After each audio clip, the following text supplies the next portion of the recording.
Hello to you if you've just hopped on. I've had a good day, not been too hot.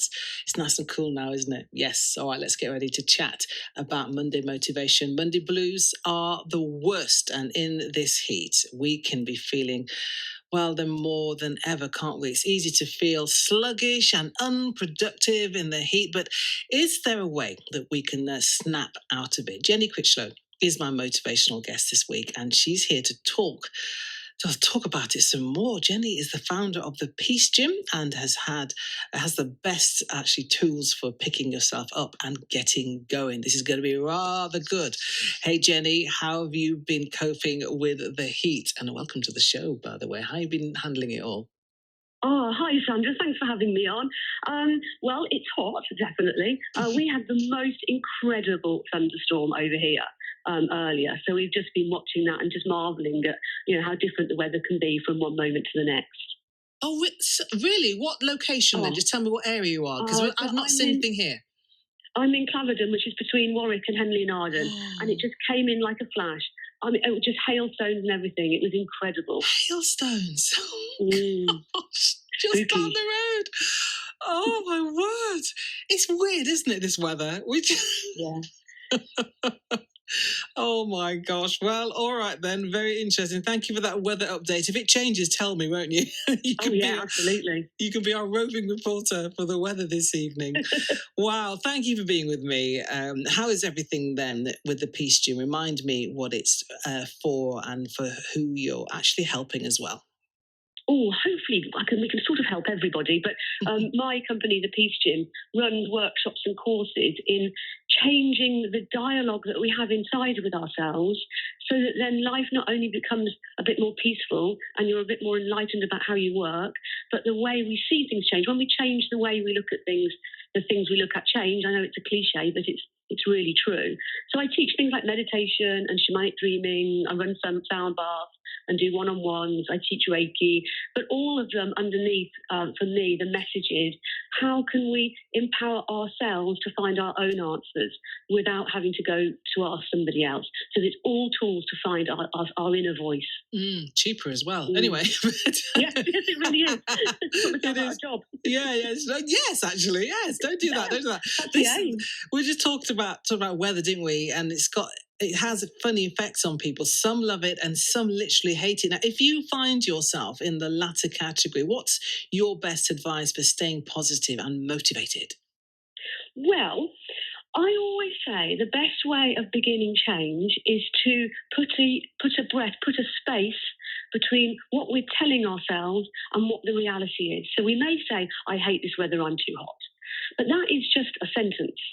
And if we can put a space, there's a lot to be said for just taking one very small, deep breath in through the nose and out through the mouth, and then saying, well, am I too hot? Is this what I hate? And really questioning the statement we've just given ourselves, because normally there's the same thoughts that we run again and again and again in our head. And because our body doesn't understand or know the difference between what we're believing and thinking and actually reality, our body stays in a constant stress state when we're thinking stressful thoughts like, I'm too hot, I hate the weather. So when we watch a scary movie, our body reacts with fear, even though we know deep down this isn't real. But because the body doesn't understand the difference between what's real and what we're seeing and what we're believing in our head, it responds in kind. So it's always, always questioning the belief you hold, because belief is a choice and can be changed. You really think then that the weather does have a big impact or effect on people's mood in general? Definitely. Weather and light. I think light is a big one, actually. But weather and light, yeah. It's true. I mean, we know when we walk out into our garden or our little space or somewhere outside and the sun's shining, for generally, not everybody likes the sun, but generally most people think, oh, it just feels so light, doesn't it? But why do we forget? Why do we forget? Well, because I think we're so lost in our heads. that we very rarely experience what's going on here and now. And when we go out into the bright light and we've not been used to it, our whole body opens up and we notice what's present there and now. And in that moment, we tend to stop thinking. We stop thinking our stressful thoughts and just enjoy what is present for us, which is this amazing sunlight. And, humans are drawn to light. We like light, airy rooms. We like lights on. We much prefer light to dark. Yeah. And I wonder whether, I think I've asked you this before, but this awareness of things like light and weather and the atmosphere around us, it is important to understand what's happening and how that's going to affect you. And we need to let our young people know that as early as possible. But how can you try and be more mindful? That's the big word at the moment. It's not going away. When you feel like your brain just isn't working, and it's normal. That is, I'm confessing myself. Yeah. It's just like, you whack your head and it's like, what's these nails you can hear in your head? What's going on? Well, you know what, Sandra, the quote you were quoting before we started chatting was so profound and powerful about it not being about speed and everything being about acquiring things slowly. Because what we want as human beings is things to happen fast. We like it. It excites us. We value intensity over consistency because it excites us. So my great example of that is that I bet you've never walked into a newsagent's or a supermarket and seen a magazine with the headline, "Woman maintains healthy weight for 30 years." Because no one would buy that. It's just like boring. We want to hear about the woman who lost 10 stone in a week and how she did it, even though the right person to ask the advice would be the woman who maintained the healthy weight. So it's understanding these skills that we talk about, like taking a breath. When you say be more mindful, it is simply being able to notice what is now, noticing your feet on the ground, maybe your bottom on a cushion, the air on your skin, or as you said, the light when we walk outside. All those are ways of being mindful. But we learn them incrementally. Life happens incrementally, just like weight loss. So with our younger children, it's demonstrating and modelling that to them. Isn't it a beautiful day today? Can you count how many birds you can hear? What does it feel like to splash in the puddles? Or all those things are ways of teaching children to be mindful of what's present. And in that moment, we're not thinking of the past or the future, and we don't suffer.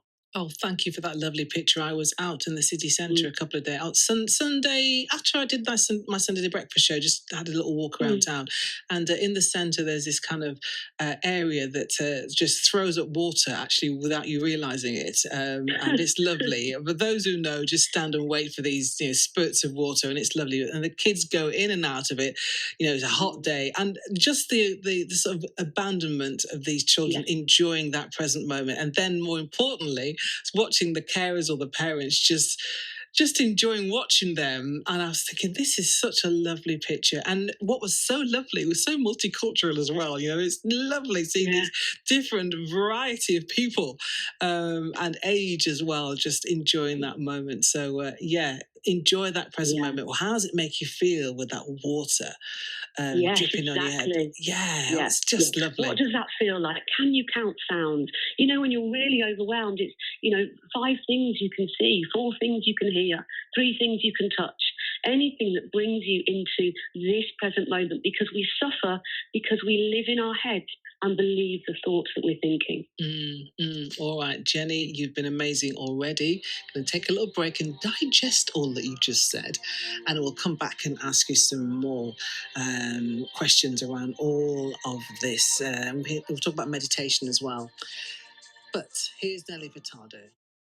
Great song, I'm Like a Bird. Oh my gosh, you might relate to those words and think, I want to fly away. Well, listen, don't go anywhere. My guest this evening, my Monday motivational guest, Jenny Critchlow, she's going to set you right. We've already been talking about things affecting the way that we feel quite naturally, things like weather, light. Yes, all that kind of stuff. Please take heed that these things do actually affect your mood. And you might be surprised at actually just thinking, yeah, that's true. So with all that, let's ask Jenny some more questions. Welcome back, Jenny. Thank you for being with me this evening. Thanks, Sandra. No problem. What are your top tips then for good mental health this time of the year? Well, the first one might not be very popular. It's actually just learn some skills. Because let's say we are suffering in the weather right now, is that trying to figure out ways to feel better mentally when we're struggling without having any skills. It's a bit like trying to learning to swim while you're drowning. It's really not going to help. It is learning and putting in regular little practices. It doesn't have to be half an hour with your legs crossed in a cave eating rice. It can be as little as an 8-minute meditation you found on YouTube, but show up for ourselves and our skill sets a little bit every day, so that when you are feeling overwhelmed or spinning out or anxiety takes hold, you've got tools at your fingertips that you don't have to go and find about. And that is massively my top tip all the time, is go and learn. There's so many things on YouTube, you don't have to pay for anything. Go and learn, maybe a bit about mindfulness, maybe a bit about meditation. Go and learn some tapping. There's a thing called EFT. Absolutely fabulous for when we're spinning out. Really good. And you can just access so much online that you can get yourself a little anxiety toolbox, if you like, or overwhelm toolbox, and put those skills in place for when you need them.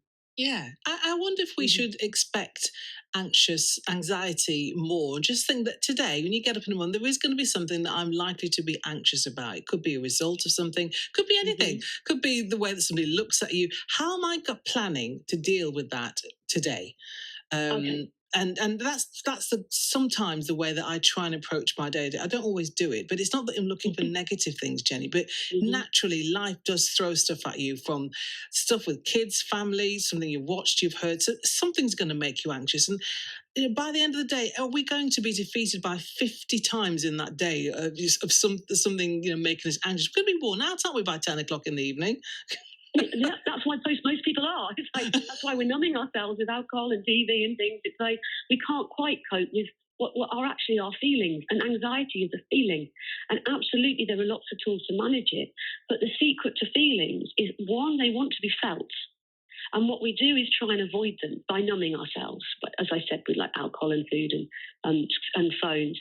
But the interesting thing is, when we have a feeling, if we can go into that feeling and just feel it, often, one, it'll go, but two, we can sometimes relabel our feelings. I mean, anxiety could be anticipation or excitement.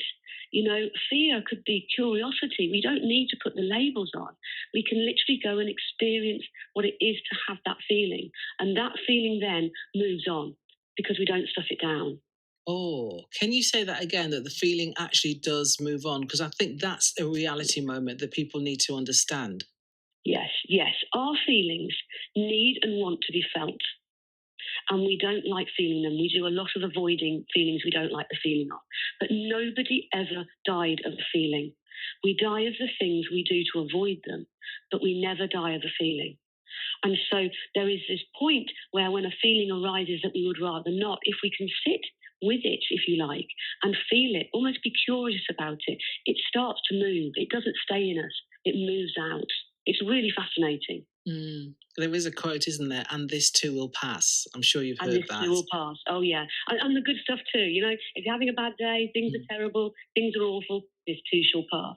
Feeling on top of it, everything is going well, this too shall pass. It's like everything changes. The only thing that never changes is that everything changes. Yes. So do we need to remind ourselves during the day? Should there be pit stop moments where we check in with ourselves, and maybe we put something in our diary? Some of the mad things I do, I put a little diary note in, then my phone pings at certain time to rebalance me. I don't know, but it just gets me to remember, oh yeah, everything's going to be okay, no matter where I'm at 12 o'clock in my day. But little notelets around the house, something in the fridge, wrap a stick around a bottle. Sound. There's loads of apps that will do that for you, that will ping every 45 minutes, every 2 hours. But I use my text. People text enough, but every time there's a text, literally stop, take one conscious breath, then go and look at the text. So probably 20 times a day, there's one conscious breath. And that adds up to a lot of conscious breath. So you don't even have to buy anything or write yourself a note. Just every time your text goes, that's your decision. Or, as they say, you can get timers on apps now that will ping you every so often.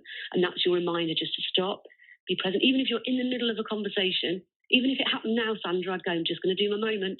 Yeah. And it's a moment of stop, follow your breath in, follow your breath out, and then go on your day. It's magical. It's lovely. Now, listen, I'm a woman of faith. Everyone knows that. And I actually do this crazy thing where I say I'm going to have a date with God at a present moment at whatever time of the day. It could be 3 o'clock. And it's just a moment for 1 minute where I just don't think about anything like you just said. And I just, thank him for, I don't know, whatever's gone in the world, so the weather or something that's happened, or I focus on something I really want to see change. But it's like my date with God. So it's a similar thing.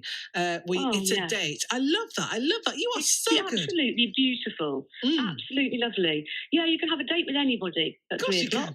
If that's for you. Yeah. It's a date with God, and it's a moment. And actually, in many moments, you see, gratitude. What you're talking about is often moments of gratitude. And when we practice gratitude, we wire our brain to find it. Because we're using our brain to think of gratitude. A best way to deal with gratitude is to give yourself a month. And every day you write 3 things you're grateful for, but you can never write the same thing again. So towards the end of the month, you're really having to find stuff. A little tiny dewdrop on a grass, I think I put once. But you really hardwire your brain to look for the good stuff because you've got to write this list. All right, please expand that a little bit, because I think this is at the crux of it, developing these habits, because that's what you're trying to do. So it literally just happens without you even thinking about it. Please unpack that a little bit more. So just like when we go to the gym and we start building our muscles with weight, our body responds. Our body responds with strength and health, if you like. And it's exactly the same as showing up for our mental health and our inner peace. Is that it's pointless going to the gym and getting 100 kilograms something or other and trying to lift it the first time. You're going to need a year to build up to that. And that's what I mean by these practices. You start with the little pink Davina McCall 0.5 kilogram weight, and you start lifting that. Maybe it's a 2-minute meditation on YouTube. Maybe it becomes an 8-minute one. Maybe you start, as I said, a month of gratitude, or set yourself a date with God as you do, or decide that you're going to learn a new skill and put it into practice. But it's those little tiny incremental moments that mean in a year's time, you're just like your body is more muscly and healthy, your inner peace, your mental health has had its work out every day and becomes naturally more peaceful and gratitude seeking and thankful. And it's those ingredients that allow us to live with ourselves more easily. How long does it take to make a habit a habit? I've heard so many differing things on this. I heard once 9 months, then I heard 21 days. I think it's probably best to look at our own habits ourselves and how that works for us. How long did it take me to get used to this? And can I make sure that I do this tiny thing every morning? It's simply showing up for ourselves in the same way as we show up for our physical health, showing up for our mental health. Let's talk about meditation. You think meditation is a good tool. I know you do. What are your tips for doing it well? I love meditation. Big proponent for it. There's sort of 2 types. There's sort of the mindfulness one, which we've been talking about, which is the equivalent of going to the gym every day and building muscle. And when you stop, the benefits stop. And that's about appreciating the present moment and practicing maybe some breath work, maybe something online, and then practicing being mindful throughout your day. So as you said, noticing the ground under your feet, noticing what you can hear, what you can smell. And then you train your brain to be much more still because it's busy focusing on the good stuff that's real. And that's really a mindfulness-based meditation. And as I said, like going to the gym, practice that a bit every day and you get good results, feeling more peaceful, more present. Oh, you are wonderful. It's brilliant. The other meditation for insight is a bit more full on. And rather than like going to the gym, you seek insight, if you like, inside of yourself. And what you find there, you can never not know. It's not like stopping going to the gym and it all falls away. That's an incredibly powerful way to meditate, but it's for fewer people, as in it really is a practice. Whereas a mindfulness one is for everybody. Everyone can be mindful. Yeah, love that. So last question, what are your plans for this summer then, Jenny? What are you doing? I've got quite an awesome summer planned, actually. My brother and sister live in LA and we're going out for a week to see them, which is super, super, super exciting. And then my friend is getting married in Italy, so we've got to go there too. So we're doing a week there. I know. How cool is this? Very cool. And then our relatives in Canada have moved house. We might go. It sounds like we're made of money. It really isn't. These have just landed in our laps. And we better find a way to afford this. So it could be LA, Italy, and Canada. And end the summer looking like some kind of jet setter. It'd be really cool. No time to talk to us at BBC CWR. Sorry, Sandra, I'm off to wherever. Oh, geez. Hey, listen, that sounds mega exciting. Oh, please come back and tell us what that's like, particularly with those different cultures as well and how they handle, what we've just been talking about. So please come back on. We'd love to have you on the show. But for now, thank you so much, my friend. Brilliant as ever. And I know a lot of people will get a lot of just wisdom and insight from what you've just said. Thank you very much, thanks, Jenny. Sandra. Love coming on. Oh, I just thought website details, that kind of thing, social stuff. Oh, thepeacegym.com, PEACE, as in like go to the gym to be peaceful. Nice and simple. Thank you very much, my lovely. Take care. Take care. Thanks, Sandra. Bye. Wow, wonderful, wonderful. Wasn't that good? Yeah. Lot to get out of that one. Look after yourself. Turn up for yourself. Make a date with yourself. Lots of tips there. Live Without Love. This track is called by Shoes.